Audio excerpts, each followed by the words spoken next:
Hello my lovely students. So today we've got a little bit of a different background simply because it's very sunny outside and I wanted to revise outside. We've also got lovely notorious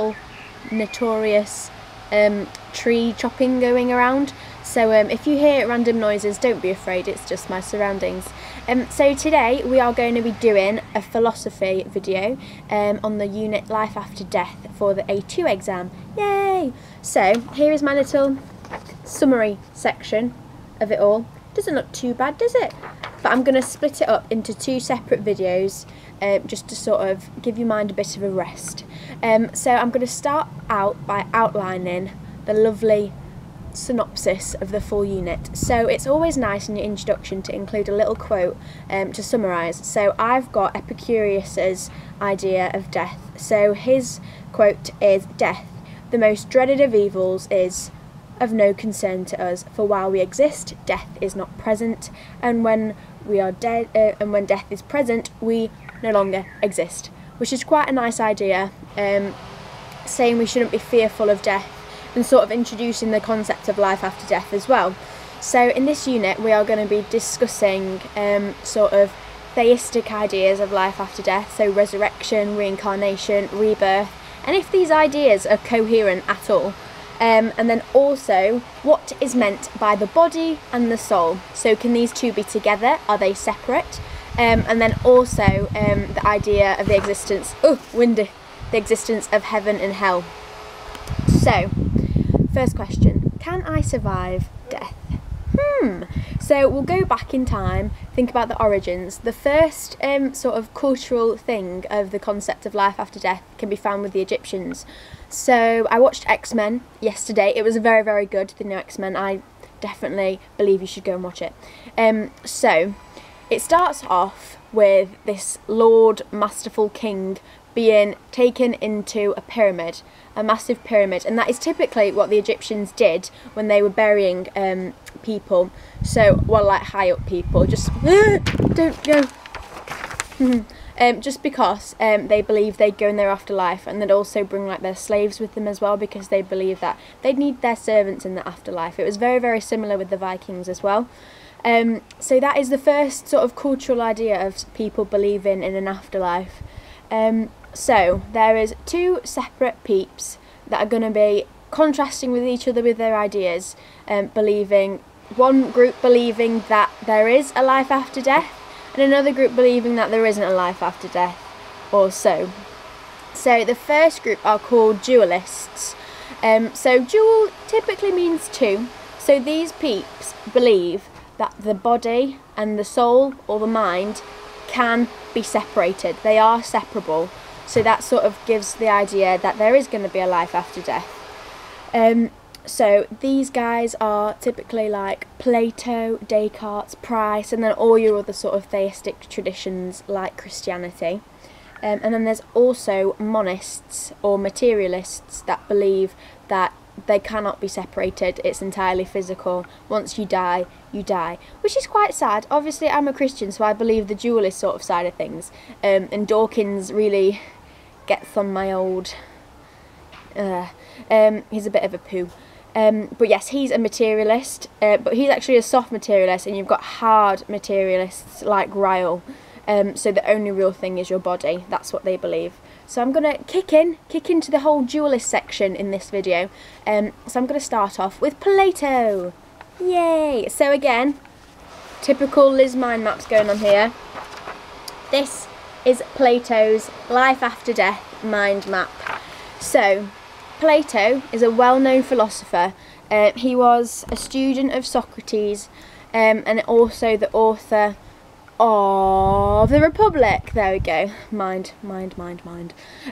So he believes that the soul and the body are separate entities, and the body, he thinks very negatively of it. So he thinks that the body's the source of trouble and it's guided by our senses. So things like sight, hearing, nostrils, well not nostrils but smelling. So in AS you learn about Plato's world of the forms and how this is the perfect ideal. This is like God. The form of the good is basically God, but you've got all that knowledge from the year before.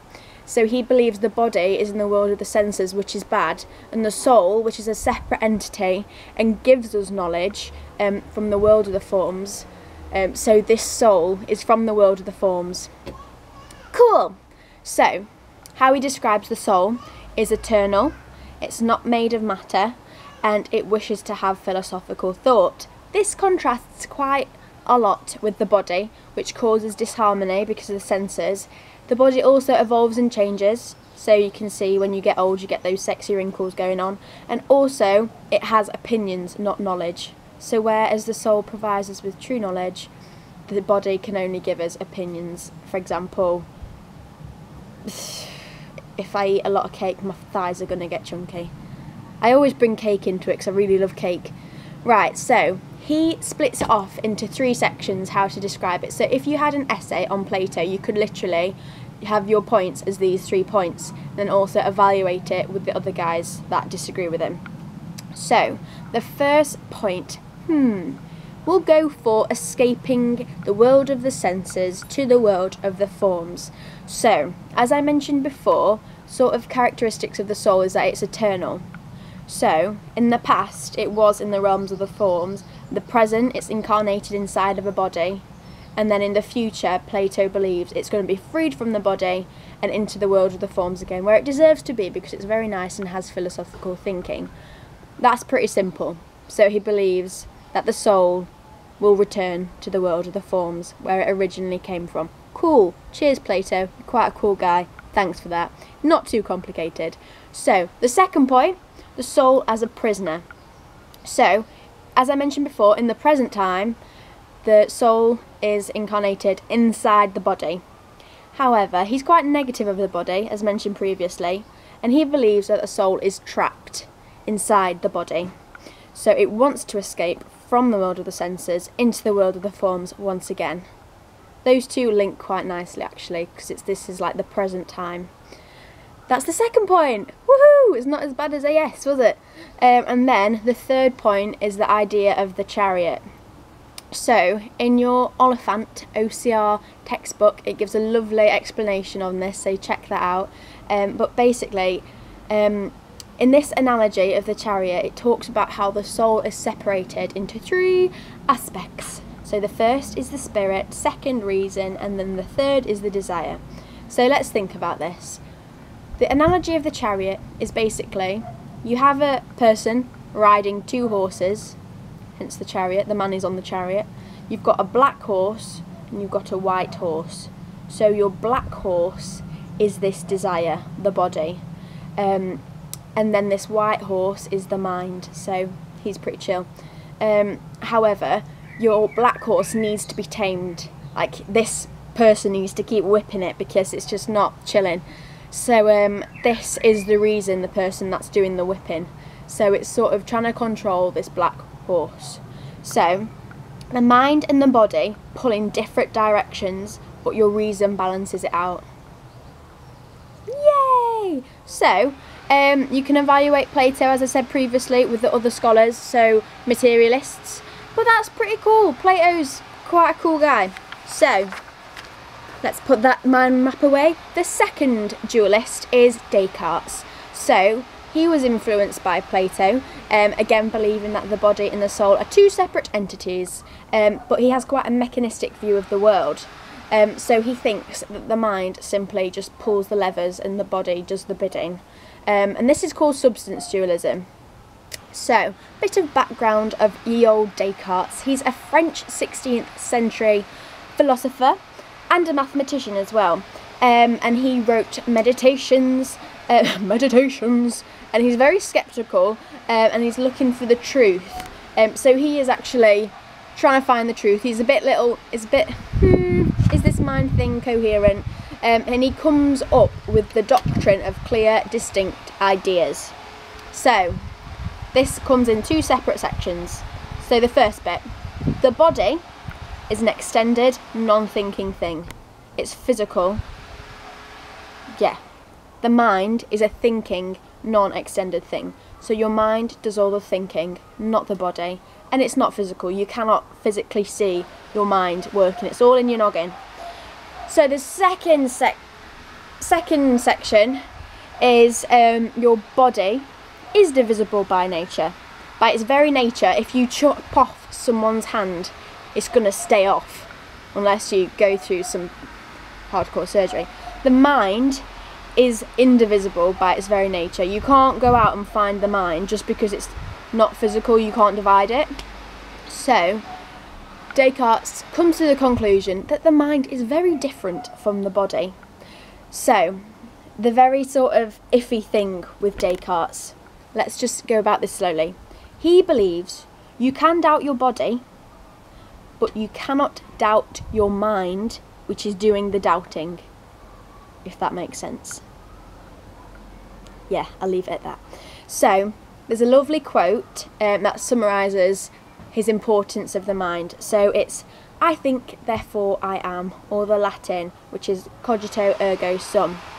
So, ideas in the mind are true, as God wouldn't deceive you. So he believes that these ideas that have been placed inside your head are from God, and because he's all loving, he would not deceive you, so they are the truth. Yay! And so the second section, which is Descartes is more well known for, is his idea of interactionism. So, as we discovered before with the doctrine of clear, distinct ideas, the mind and the body are separate. Two separate things, body, mind.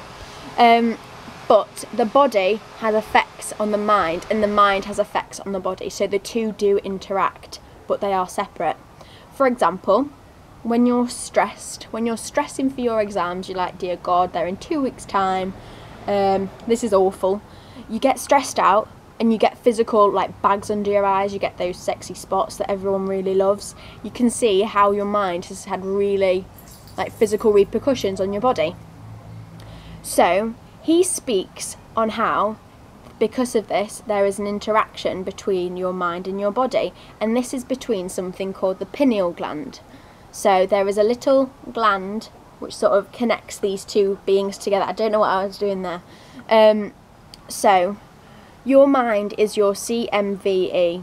So if we're getting all Aristotelian, your body is the matter and your mind is the form. Yeah.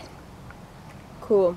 So I'll mention CMV a little bit more when it comes to price, but just remember your mind is the CMVE. And now we're on to price. That's a little swift progression. So Price is your third scholar who is a dualist, again believing that the body and the soul or mind are separate.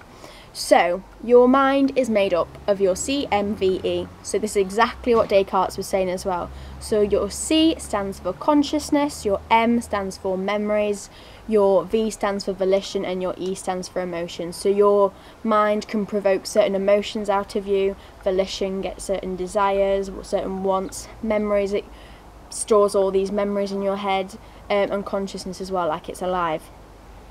And so individuals have different minds, so everyone's got separate memories. You can't say I've got the same memories that my dad's got. I don't have the certain emotions that Katie Price has, because she's a interesting character.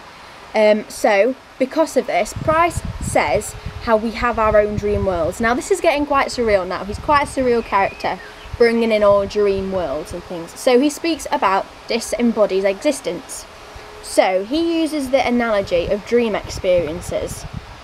So this is a little quote from him. This is my little quotation marks. Mental images are not imagery at all or imaginary at all.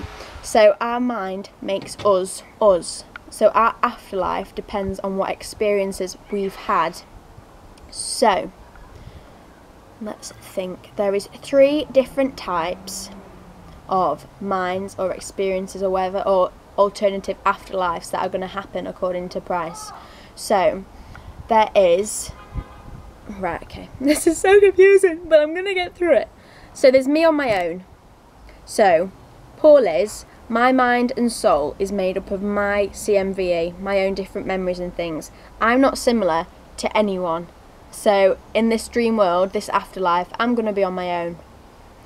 For some other people, for example, Minnie and Mickey Mouse, they're very, very similar. They've got very similar CMVE. and so they can communicate through telepathy in this dream world or in this afterlife, so they can interact with others. So our mind is not physical, therefore we can't have physical restrictions. So for example, the skull.